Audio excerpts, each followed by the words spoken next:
mustache. Yeah, that's a bad mustache, isn't it? It's a horrible mustache. Don't tell Sully that. Oh, no. He lost his, too. He shaved, you know what? He shaved so that he would stop getting recognized. He needed some anonymity, so getting rid of the mustache helped out. Well, this guy is a real hero. I mean, do you really enjoy playing heroes? Because you play so many good guys as well. Look, I think heroes are people who voluntarily put themselves in harm's way. And I think by that criterion, you could say anybody who flies an airplane for a living cheats death somehow. You know, they stand up in front of 140 odd people who are jammed into those seats and says, I know, we'll be in the air for 3.5 hours, don't worry, I'll get you there. That is somebody who takes on a responsibility that is, bigger than the average job requirements. That he was able to utilize that instinct and expertise that came from really just 40 years of experience that is, for which there is no substitute for. I think it's extraordinary. And it's not just the act, but it's also the cost. It's also what he went through, afterwards. And that is something that I think I think any human being can react to it. Hey, your average human being wouldn't know what to do in the cockpit of a plane. I'll take care of that, and that's the fun stuff. That's really cool. But everything else that comes along after that, I think, to your audience members says, well, I wonder what I would do if I was in those same circumstances, and that's what gets me going as an actor.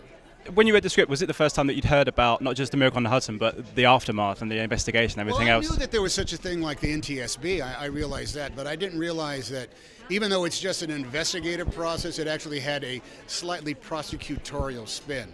Because they were always asking him, so explain again why you landed in the Hudson when you could have gone back to LaGuardia. And that just begins a long, not a defense, but an explanation for what his actions were. And that's brand new. Nobody knows that. Everybody just thinks triumph, parade, speaking career, end of story. No one knows what the other aspect of it is. And that Act 2 and Act 3, not only is it's amazing that somebody like Sully and Jeff had to go through that, but it's also fascinating. And it's very much a story of the best of humanity all coming together to help those in need, and sort of a very New York story in that regard. And that must have been, I imagine, really rewarding to get to be part of something like that. Well, in fact, the thing that's extraordinary about it is Sully did land that plane. He did something that I think there's been only one example before. There's an awful lot of examples of planes cartwheeling, breaking up, and everybody dying. Somebody making that smooth of a landing, that was brand new. But no one drowned, because all those boats showed up. No one died of hypothermia because those boats showed up. The ferry crews had blankets and hot coffee. All those policemen, first responders, cops and helicopters, they all showed up. I met a guy who was actually on the wing, on the left-hand wing.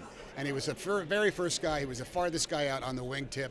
And he said that he was on that wing for 7 minutes. That's how long it took for the first boat to get there and get off. Now, if those people aren't there, people get cold, people fall off, and very, very easily people die. So the long string of quote-unquote heroic things that went on really was a huge, massive team effort, and it ended up being a fantastic day for New York City and the world and the United States, when usually when a plane is flying low over the skyline of New York City, bad things happen.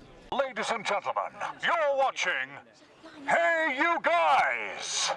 Hey You Guys, huh? Hey You Guys. Is that from the Goonies? It is indeed, yeah. Nice. Hey You Guys!